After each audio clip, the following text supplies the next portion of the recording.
and start. The broadcast is now starting. All attendees are in listen-only mode. Hello everyone and welcome to APS webinars. Before we get started, I want to remind you all that if you want to hear about other APS webinars, to please sign up for our mailing list. You can sign up by visiting the URL visible on the screen, www.aps.org/careers/guidance/webinars. The title of today's presentation is Physics Innovation and Entrepreneurship, Creating a Framework for Enhancing Undergraduate Physics. I'm Crystal Bailey and I'll be your host for today's broadcast. Thank you all so much for joining us. APS webinars are brought to you as a service of the American Physical Society, connecting you with the expertise of individuals who can offer insight into physics careers, educational programs, and professional development for students, working physicists, and educators. Today's webinar is being recorded, and everyone who registered will receive a link to the recording after the broadcast. Please allow 24 hours for video upload. After our speaker finishes the presentation, the remainder of the program will belong to you for our question and answer session. Because of the number of people attending this webinar, we are only accepting text questions. So if you have questions during the broadcast, please ask them in the question box located on your screen, and we'll try to get to all of them by the end of the presentation.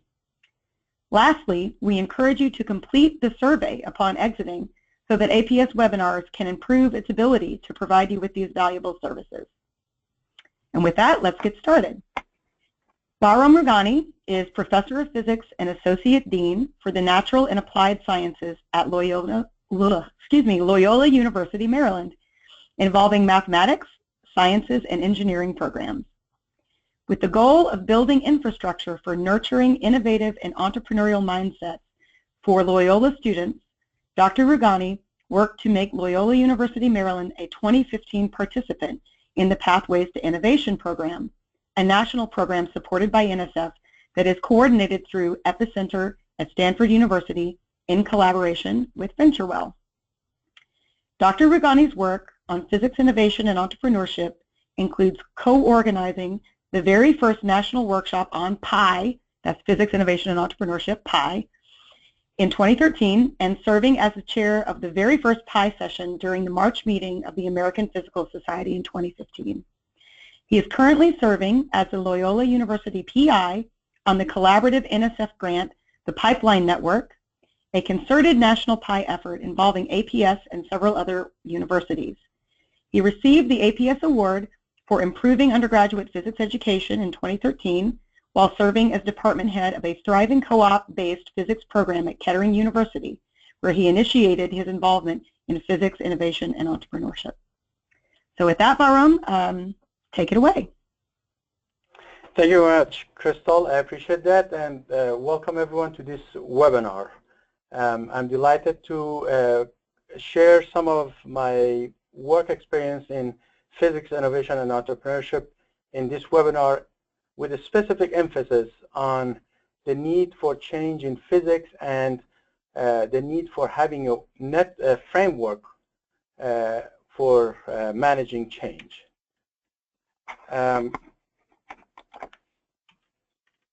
The work that I'm presenting here is based on my involvement in several initiatives that Crystal referred to. That one is Pathways to Innovation. The other one is Pipeline Network, which is specifically for physics. I'm going to tell you a little bit more about that. And the last but not least is the one that I started at Kettering University while I was the department head and physics faculty, which is part of the KEEN, which is Current Engineering Entrepreneurial Network.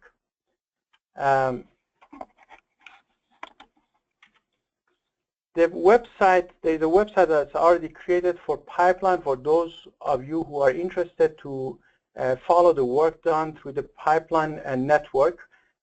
In the future, we're going to load some of the work that have been developed and through the website and share it with the physics community.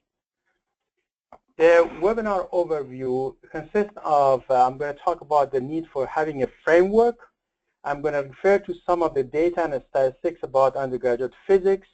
I'm going to refer to some of the paradigm shifts that may require us to rethink about introducing some innovation and entrepreneurship within the physics curriculum, and talking about PI, and then a model for managing change that could impact physics, innovation, entrepreneurship, some examples and lesson learned, and at the end some questions and answers.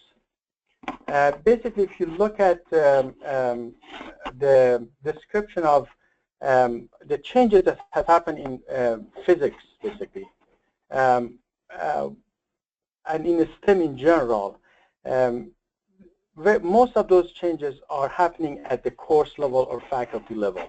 And the challenge is to make transformational level changes, which is at the program, department, or college level. This is a quote from Increasing Student Success in STEM by AAC&U that recently was published, and kind of outlines the idea of project kaleidoscope model for systemic institutional change in STEM education. So starting with data for physics, and how should we analyze those data? I would like to start by talking about a bachelor's in physics, and that compared with STEM.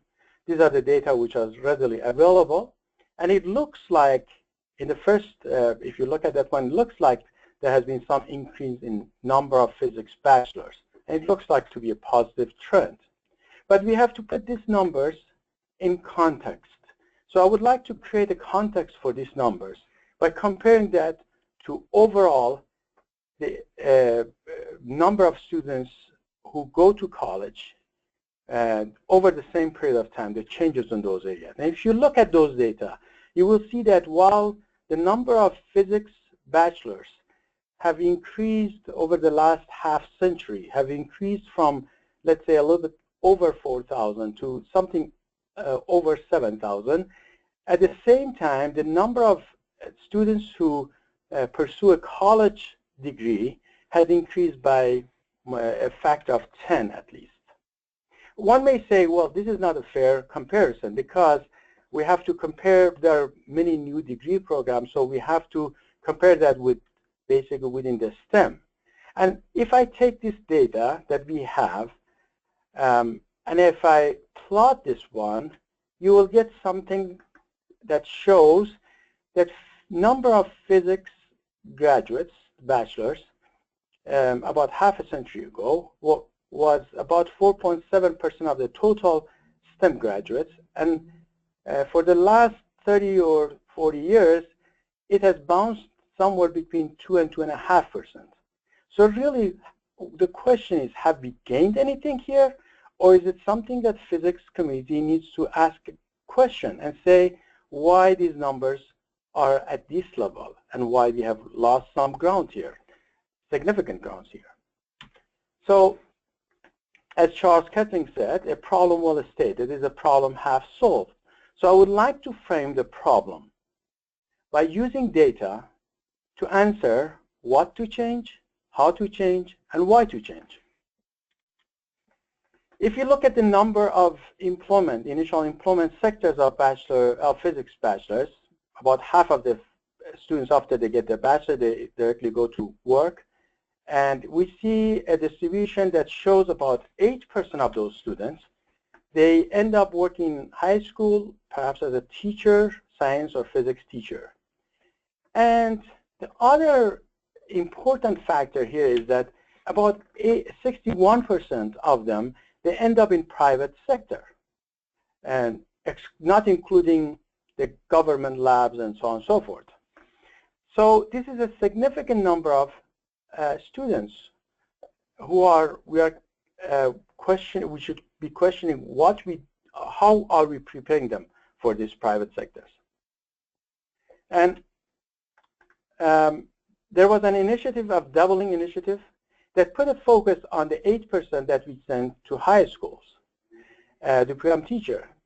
An important initiative in order to support the physics education at high school level, no doubt about it.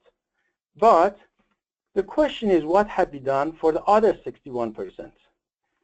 Is there any initiative, national level initiative, to take a closer look at the majority of undergraduate physics students who are ending up working in private sector, basically? And how do we prepare them in the context of available positions and also in the context of the skills and knowledge that they need in order to be successful in this path?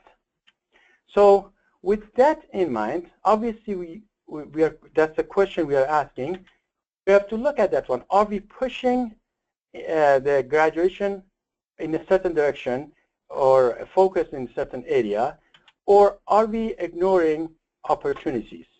In a way, there is a market pull for physics majors based on this data. It shows that the private sector is willing and interested to hire our physics majors. One view on this might be, and I've heard this view very often, that, well, that's the nature of physics education. Physicists can do anything. They are problem solvers, therefore they can go work in the private sector. Well, I have a slightly different point of view about this. Let me show you based on data what it is. If you look at the changes in terms of number of jobs, basically, which are there, annual growth in total number of employed individuals, and we go by different disciplines, you will see that there is a growth in every area except for one, basically. You will see that most of the physics majors, first of all, they work in areas of engineering or computer science. Those are the jobs that are classified as computer science and engineering. In the area of engineering, you can talk about optics, acoustics, material. Those are physics, basically, the part of the applied physics or physics discipline that the students are working. So it's not strange that they are working there, but they don't have a title of physicists. They have a title of engineers there. But if you look at that one, you'll see that there is one area that the numbers are going down, and those are physical sciences. So if we see our students are working in the areas of computer science or engineering area, it's because there is not enough, perhaps, opportunities for them. So they are resourceful and they find jobs in those areas. My question is, how do we prepare the students for the jobs that is available for them as an undergrad, after they finish their undergrad? And to answer that, we have to look at what type of skills are needed there for the type of employment in engineering or employment in computer science and information technology related fields. And the skills which are important there, we should question, how do we prepare our students so they have a career confidence for the jobs that is available to them? For example, what do we do in physics curriculum that prepares our students to work on a team?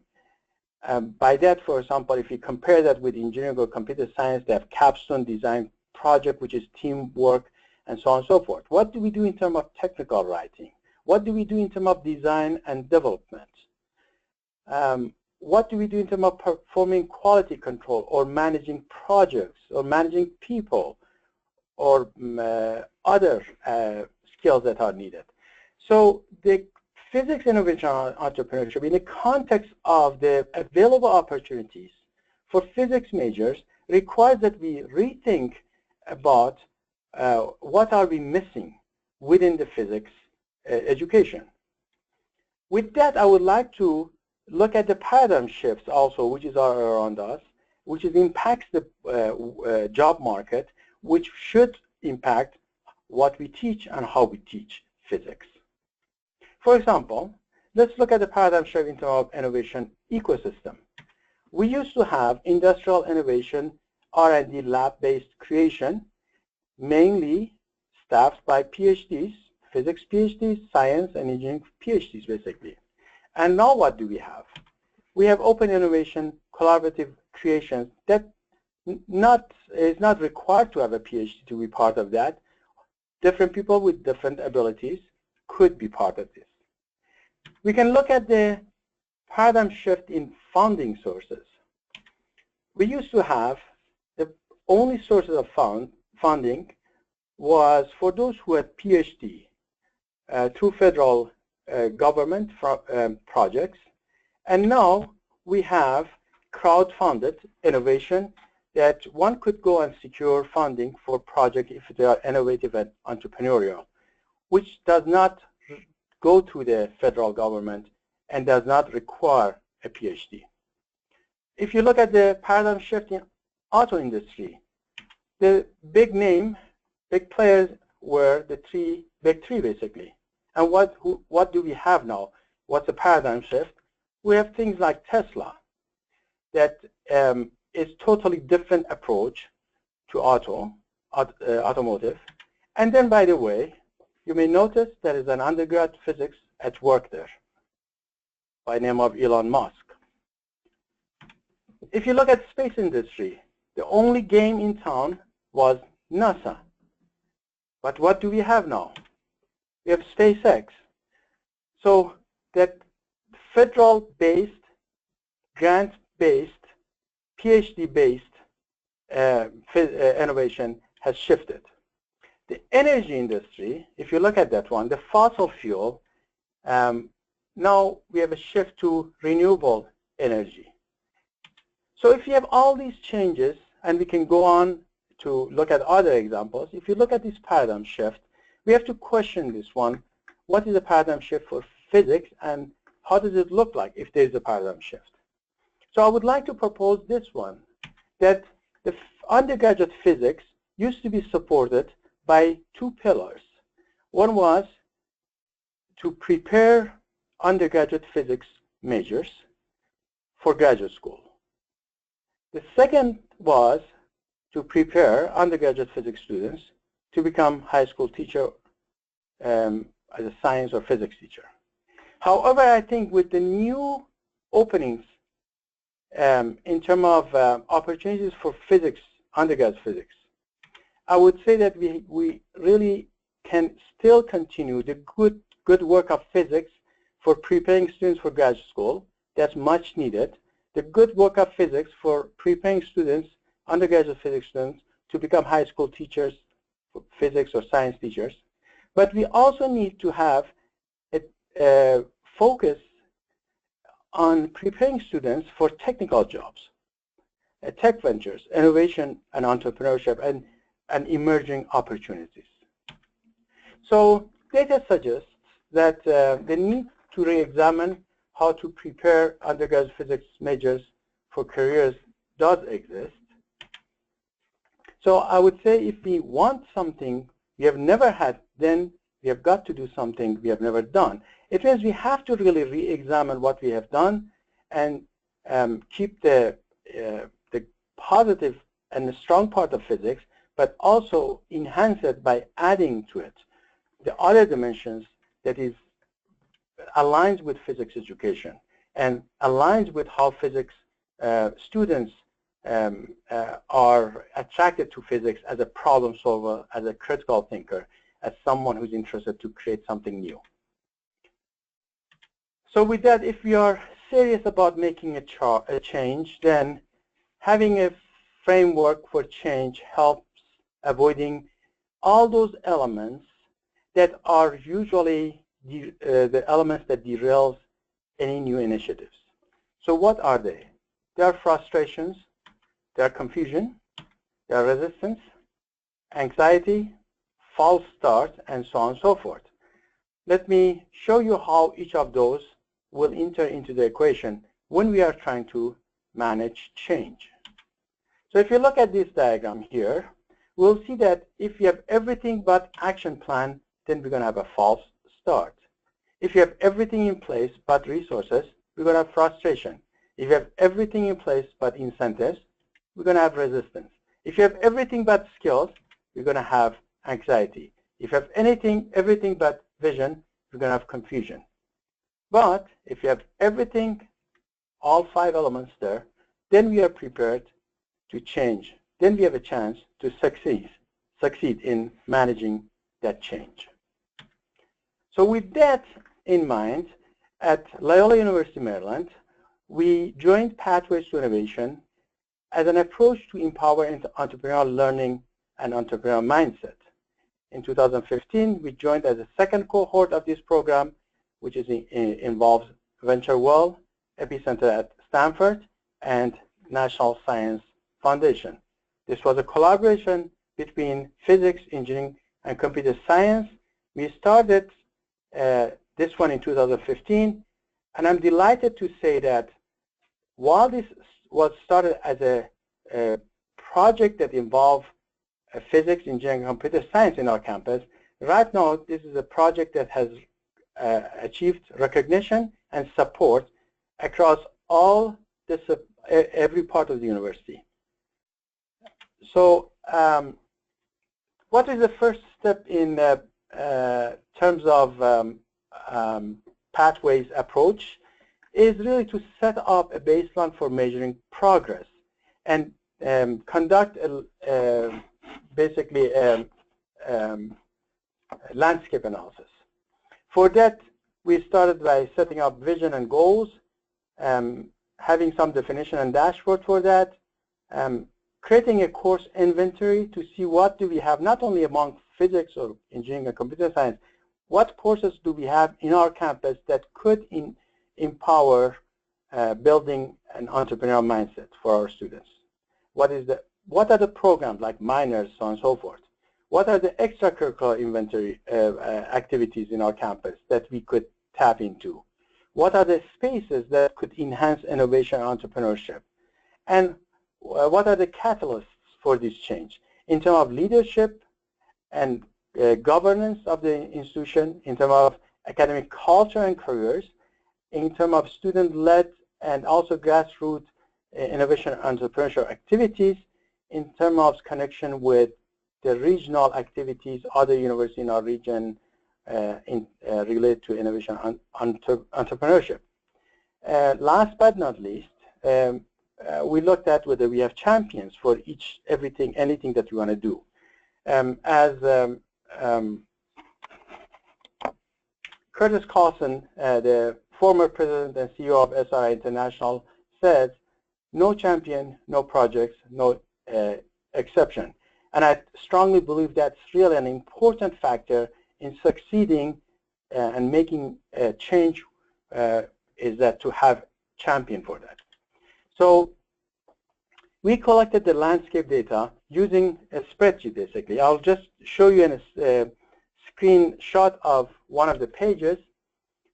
That's how it looks like. We just looked at all the things that are there for extracurricular, and we looked at those, see which one has highest impact, who's running it, who should be contacting whom, and so on and so forth. So really it helped us to kind of have a comprehensive plan moving forward. Part of this managing change, whether it's pathways or any other change, any other approach, is really to think about the vision. The vision should be something which is speaks to the passion of those who want to be involved, basically, and is convincing, is aligned with values and mission, so it cannot be generic. So what we did, I will share the vision that we set for Pathways to Innovation at Loyola. And you will notice that if you look at that one, it's not like a vision that you may write for a state university, as an example. So it's basically Loyola University Maryland will be nationally recognized as an institution that provides innovation and entrepreneurial learning for all its undergraduate students based on a foundation of liberal arts education and the commitment to social justice. Loyola University is a Jesuit university, so social justice is really important factor of our campus.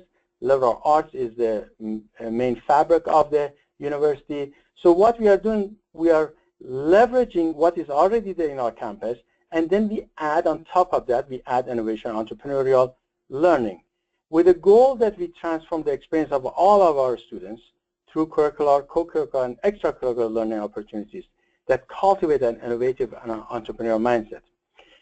Having this vision statement in a way that is compelling opened a lot of doors for us, because immediately they could see, without looking at the details, that those who want to support our efforts, they saw the value in what we are trying to do. So, so basically in the process, now that we have that landscape analysis, so we have to answer the following questions: that where are we now, where are we going, and how are we going to get there? So the landscape analysis tells us where we are, the goals tells us where are we hoping to end up, and the action plans is the mechanism for us to get us there. So to do this, we leverage the agile change process or strategic doing approach. This is a basic description of that. You start by brainstorming without putting any boundaries on your what you are thinking, basically. So you could be a free thinker and think about any possibilities. So that will be what could we do. And then after that, we have to examine all those options and see what are the things that we should be doing, because certain things may not be doable because of the constraints which are there. And also after that, we zoom on specific things that we like to start our work at that point, the first project. And then we have to have a mechanism to look to see on a regular basis what have we done, let's say in the last 30 days, and what we're going to do in the next 30 days in order to make sure that we continue working on that project to make it a successful project. So let me give you an example of this one. As a physicist, I would like to put a physics twist onto this, and I said that this process has a divergent or idea generation phase and convergent or idea selection phase. And basically, I could think of the project being, when we go through each step, in the divergent phase, we try to generate more and more and more ideas without the worry about whether we have resources, whether we have spaces, whether we have people to do that. It's just to be creative and innovative to allow to be that. And then after that, we go to examine those ideas and narrow down the options. We can now do everything. And at the end, we're going to focus on one thing that we're going to do first rather than 10 things. So how do we do that one? As an example, you can create a table. You have the different projects. Let's say I just made up these projects. And then you have 2 columns, and you individually will put a rating between 1 to 5 for each of those in terms of impact factor, and also in terms of how challenging or easy it is to implement it. If it's easy, it's going to get higher rating, basically. So let's say, for example, we went through that one, and then individually we work on that one. Then we sit down as a team, and we compare notes, and we convince each other sometimes whether this impact factor of certain thing is higher or lower or whatever, and we arrive on a number. Let's say this is not the number. If you look at this one, so if I have 4 for impact factor and 4 for implementation rating for new course, and the other one is 3 and 4, so it becomes 7 and so on and so forth. So obviously the one that has the highest rating by all the members of the team is start the new course, basically. Maybe annual reviews of faculty, how do we count that one? It's lower here, not that is not important, it's just because changing the policy and procedures, it takes much longer than developing a new course or having a pop-up class. And that's a logic behind it. So when we do that one, we literally map this one to see what should we be doing after individual exercise, team exercise, and combining all of those. We look at high impact whatever that has the highest impact and easy to implement, and then we're going to ask among those in the right up hand corner. We'll ask this question. We may have 5, 10, 15 projects which fall in there. We will ask this question: what is the one project that gets us to our desired outcome fastest and has measurable outcome? So when we ask that question, in our case, The answer was we need to start a course called Technical Innovation and Entrepreneurship, which is cross-listed as Physics, Engineering, and Computer Science course. And we had certain reason for selecting this in terms of impact. It's measurable outcome. As a course, we can do that. Directly engages students, creates awareness about pathways to innovation, and enhances collaboration among departments. In terms of ease of implementation, low demand on resources, avoid university level approval process, has an identified champion. It just so happened in this case that was me, because I really wanted to start this one, so I'm the one who is teaching this course basically.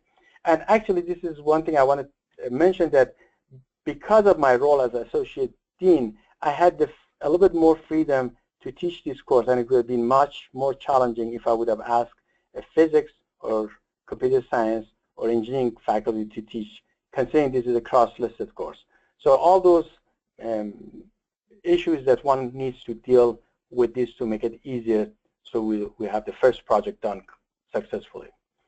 So the Technical Innovation and Entrepreneurship has elements of user innovation, design thinking, basically idea generation, business model canvas, innovation and innovation strategies, entrepreneurship, social entrepreneurship, startup and tech ventures, and patent and IP, and also local startups, ecosystem, and also I brought some speakers from local industries.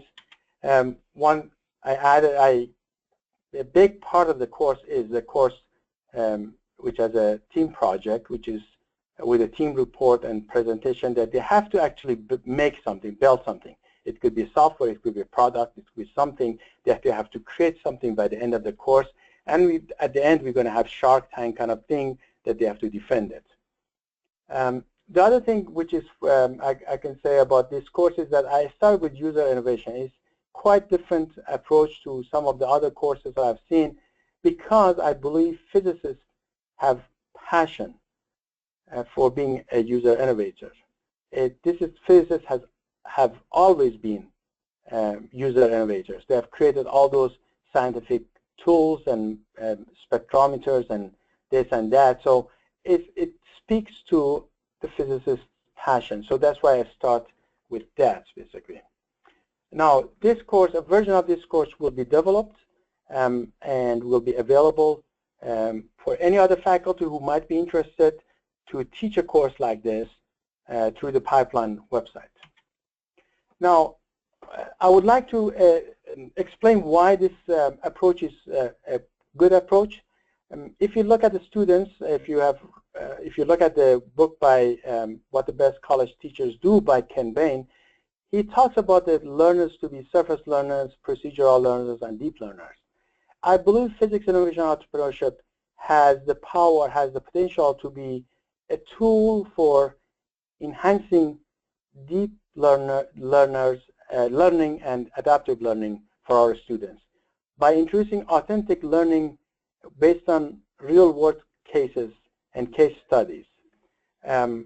So those are all the C's that I've listed here could be accomplished through physics, innovation, and entrepreneurship, but I would like to add another thing, which is creating values. So we usually don't think about that as one of the C's, but it's an important part actually to consider when we are thinking about physics, innovation, and entrepreneurship, for that matter, innovation and entrepreneurship in general. So one example for this problem-based physics, innovation, entrepreneurship is Kickstart, which is a company which creates irrigation foot pump, and it has been sold for many years in certain part of the world. And I asked the student, we tested this one in 2 of our classes, the class that I'm teaching and another class, an introductory class, Physics 1. My colleague, Professor Randy Jones, he has presented that one in his class, basically. We do it from different point of view in 2 different courses, but what we do the technical feasibility, human desirability, and financial viability as part of this analysis. So one could go to the website of the Kickstart and create some background information, make it socially relevant, basically. In this way, we're going to make physics socially relevant and connect it to human needs, basically. And then you can say, what is the technical feasibility? You can think about different things. The best part of this one is that it's open-ended and kind of a course which is, problem which deals with ambiguity and allows the students to make their own assumption and do the analysis.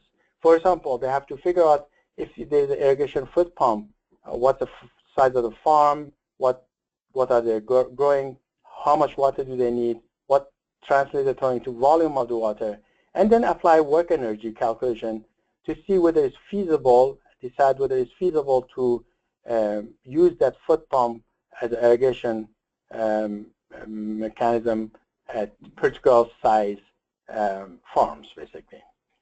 So in doing so, the students see the connection between physics and real world. They put it in the human and social context. The problem becomes meaningful and something that will last. The students will remember the topic later on. And it provides opportunity to think multiple approaches for the same problem, basically. It allows for exploring creativity and scientific problem solving, which is not stepwise. And it deals with ambiguity, and it creates purpose in learning.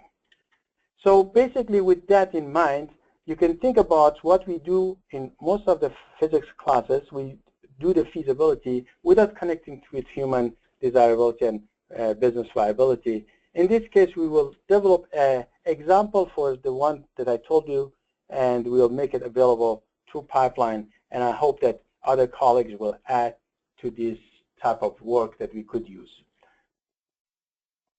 So why some initiative fails, and what elements are needed for an initiative to be successful? I would put them in, you can put those in 5 columns. In a university, to make changes, we need university-led innovation and entrepreneurship activities. We need leadership and institutional governance support.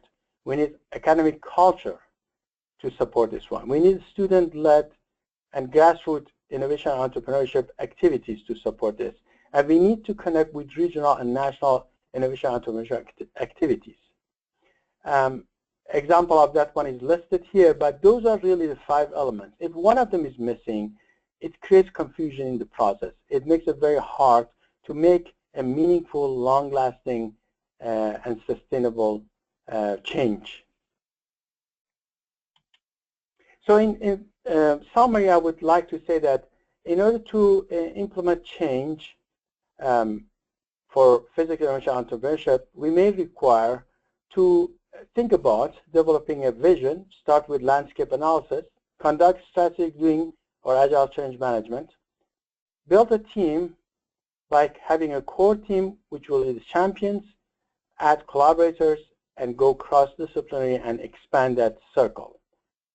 Plan and implement by selecting the first doable project and measure success, and then go for the next project and enhance collaboration for the future projects.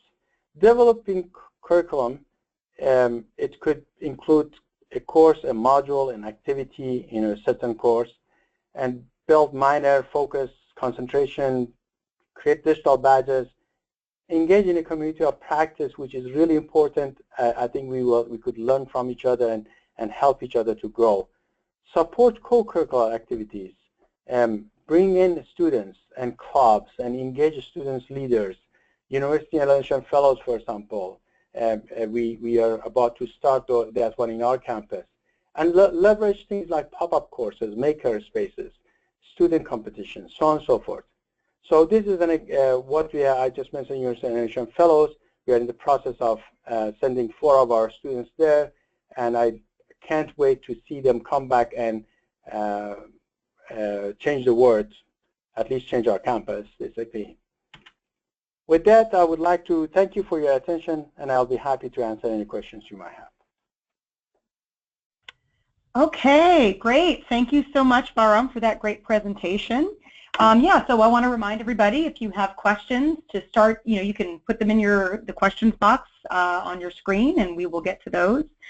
So one question I wanted to start out with, you talk about the importance of having champions on the campus, and I think that a lot of faculty who are interested in this, maybe don't have a sense of how many potential allies they might have in other departments on the campus. Can you say anything about how people might, strategies for discovering, what resources might actually already be there? Sure. One thing that I did when I was when we were conducting the landscape analysis, we started with the first draft. Then I sent it to other faculty, for some from School of Business or other part of the university and fine arts, and asked them to know, could you take a look at this? We are trying to start some technical innovation entrepreneurship, including physics, computer science, and engineering. And we really like to explore and understand what else is going on that we may not be aware. And with that, actually, that helped me a lot. First, it created awareness about what we are doing, and it's not something that we are doing in our building only. It's something that we are interested to team up with other parts of the university, have a collaboration. I think the most interesting things happening these days are on the boundaries, not within each discipline. So we basically wanted to make it that very clear. When it came up to, for example, do pop-up classes courses, we could have done it ourselves. But what I did, I went to the fine art department. I talked with one of our new faculty who is a 3D artist, and I asked him, could he have our first pop-up class? And he said yes.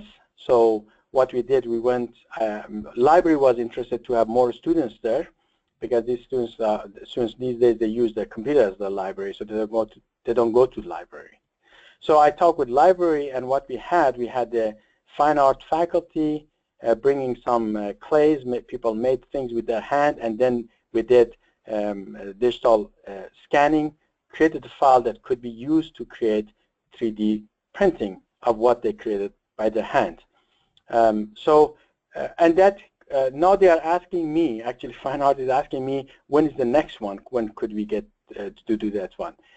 I discussed with, for example, that discussion with School of Business also created the discussion. Right now we are talking about, they have a course in product development, and we are in discussion that we take their projects and then we put our science and engineering students to work and actually create the prototype for the projects that our School of Business students are proposing.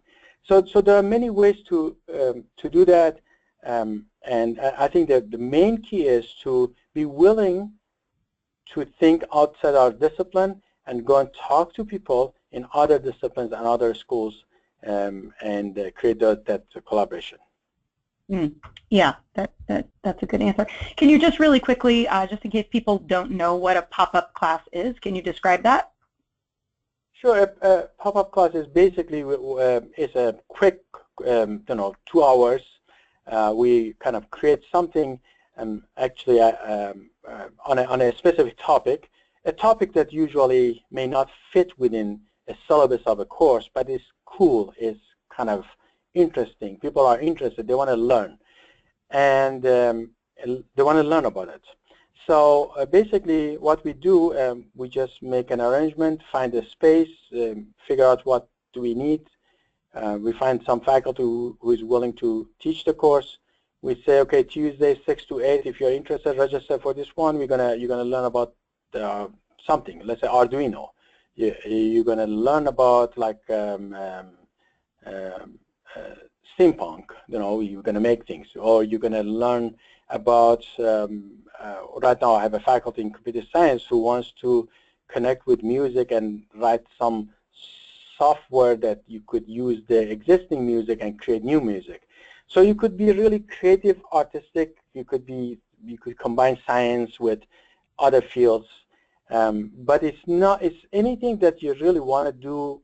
After all, university is a space for learning. That's why universities are there. That's the purpose of having university.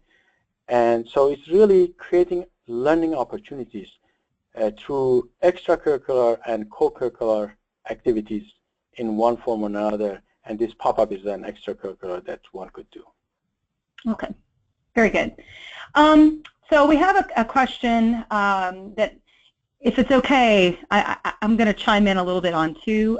So Bahram and I work together on this pipeline project. So we've been thinking about these issues for quite some time, and I'm career program manager at APS, so I know a lot about what employers say they act the skills that they want from students. So one of the questions is, are we in touch with private sector employers?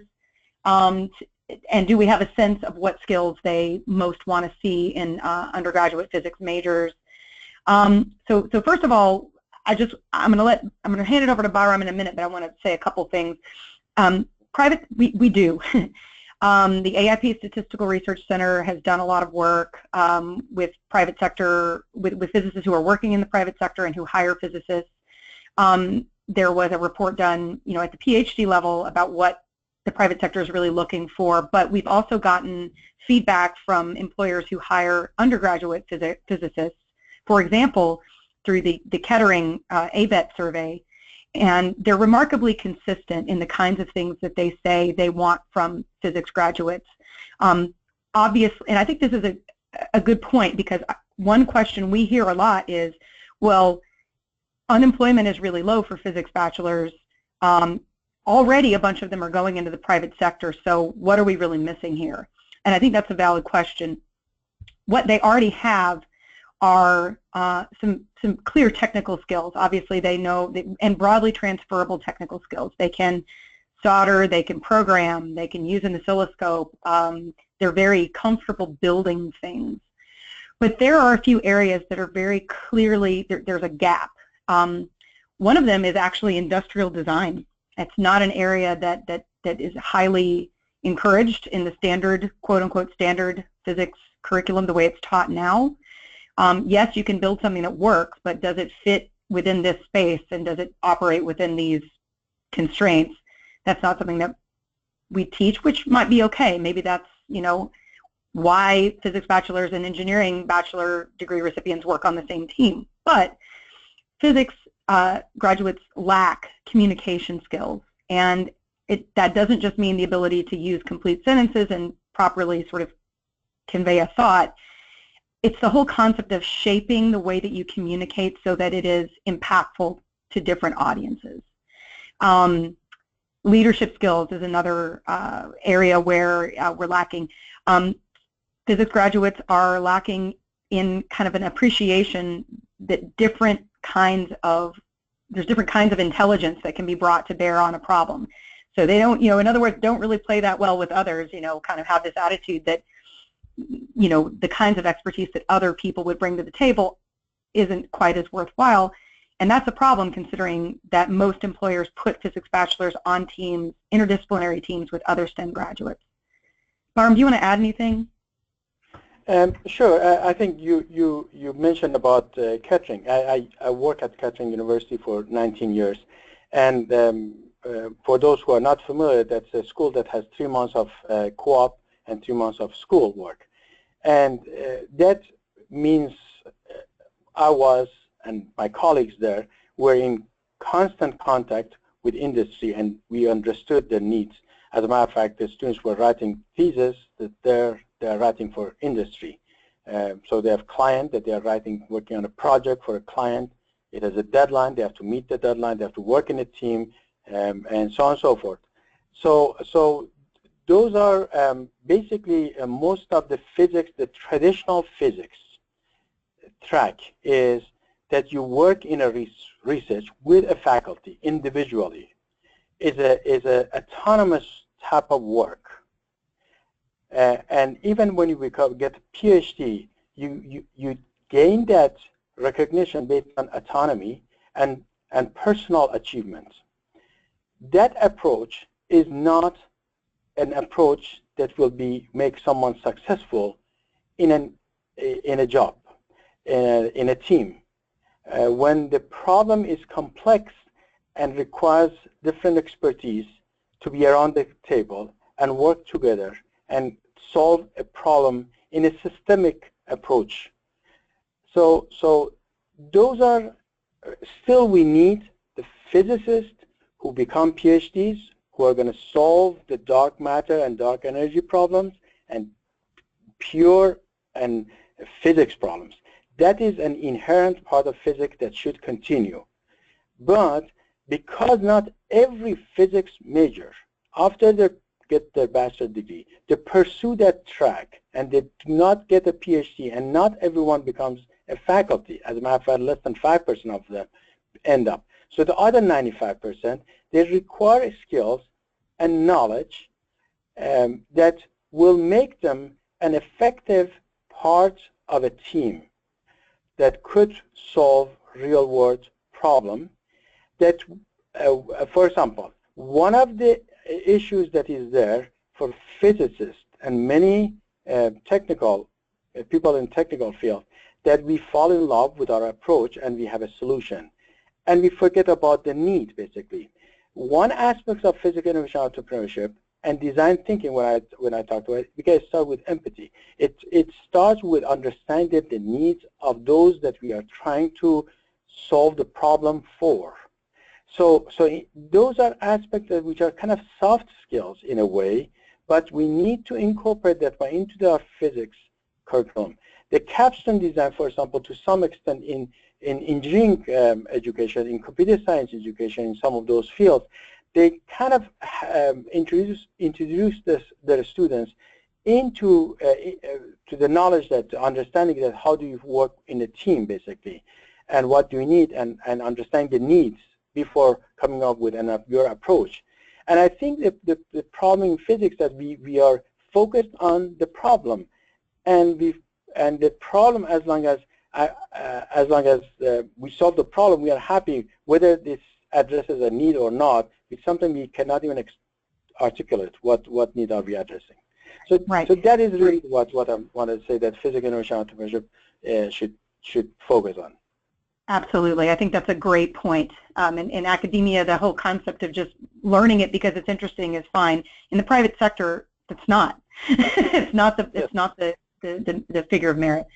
I just want to quickly also remind everybody, I mean, I've been sharing these links during the broadcast, but the Pipeline Project, there are 6 institutions that are all developing an array of approaches on implementing these kinds of things that Bahram has been talking about. So please visit those pages and familiarize yourself with the specific things that these institutions are doing. We are going to share this developed curriculum with the world at the conclusion of the grant. We're also developing some assessment tools that are meant to measure the effect, the impact that implementing these things at your institution has on faculty and student attitudes towards innovation and entrepreneurship. So we're very excited, and you should keep an eye on that page if you're not aware of it, because that's where we're going to put a lot of that information. Okay. Oh, and I should add, we do have an industry advisory board. So yes, they are overseeing the curricular things that are being developed. Oh, here's a great question. From a faculty perspective, you know, does one really need to have expertise in industry or product development in order to actually teach these approaches? If you are a traditional physicist and you don't have that background, you know, how do you feel confident? It's just like you were saying, in actually trying to teach this stuff yourself. Well, on the record, I want to mention that I've never left school. I got my PhD, then I became postdoc, then after that I became faculty. I've never had a full-time position in industry. I've worked like short period of time at Nest or places like that. I've had a lot of exposure to industry through my experience at Kettering, because we're working so closely with industry. However, I think, and I fully understand the concern about that. We cannot pretend that we are expert in something that we are not. I fully understand that. This is really, the idea is that through pipeline, we could create basically some resources. And those resources, we use those resources, and one does not need really to change a course. One does not need even to introduce a new course. One could pick one example, one module that one could do in one class during the term, just to expose small, basically start with very small thing. In one specific example, let's say that for some irrigation pump, we develop it as a module. And one just experiments with that, for example. One thing that I've done for my course, the course of Technical Innovation and Entrepreneurship, I found, actually I'm not an expert in that, honestly. I have some knowledge, but when I get to certain part that really needs someone who is an expert, I'm amazed by the fact that I could go and talk to people and ask them, could you come and talk about patents? What is the difference between strong patent and weak patent? Could you come and talk about, let's say, financial aspects that applies to tech venture, and so on and so forth.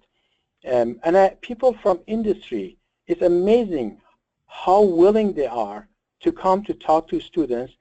And you could even specify, I give them my syllabus, and I said, I want to talk about this specific thing, not just general lecture about.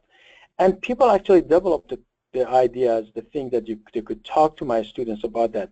So I think that there are possibilities. We don't have to be expert there, but we could be facilitator. In my opinion, the role of faculty as an expert that used to be the old time is gone. We have to be the one who facilitates learning, set the stage for the students to learn. And it's fine if we are not the expert in that field, as long as we can, as long as we have understanding that we can present something, we facilitate and arrange so we present something meaningful that the students learn something through the course at the end, basically. Yeah, and I also just want to add very quickly, the pipeline project again, there are going to be specific courses developed. We do have consultants is not the word, they're mentors, they're basically project mentors. Doug Arian is behind the Physics Entrepreneurship undergraduate degree that was developed at Carthage College. We have Ed Kaner, who helped develop the Physics Entrepreneurship Masters at Case Western. So what we're trying to do with Pipeline is seed a community of practitioners who can teach one another, who can help one another, and we do have among those ranks individuals who are experienced in successfully implementing these kinds of approaches and developing these kinds of, and Dan Ludwigsen with Kettering University is also a mentor. So it is being guided by people who know what they're doing with this. And any of us who develop this course will be more than happy to help. The course I'm developing for Technical Innovation and Entrepreneurship, I'm going to put all the course materials there. I'll be also happy to help anyone who want to pick up the phone and talk to me about that, and if I can be of any help. Okay. Well, great, Bahram. So I feel like we've gotten through as many questions as we probably can get through today. So real quick, there's just a couple things I want to say before we wrap up. Sorry, just give me 1 second here. Okay. As I mentioned in the beginning, if you all want to follow up with specific questions after the webinar, you can send an email to webinars@aps.org, and we will try to respond to your questions. As you leave today, there is a survey, and we hope that you'll give us some feedback on this particular webinar. And the recording of the video and slides for the presentation will be made available on the webinar homepage. You will get an email from the system in about 1 day, about 24 hours, that gives a link to the page where you can access that information. So I want to say once again thank you to Bahram for the great presentation. And we thank you all for joining us today. We hope you'll join us again very soon. That's it Thank for you. today. Yep. American Physical Society, copyright 2016, all rights reserved. Thanks.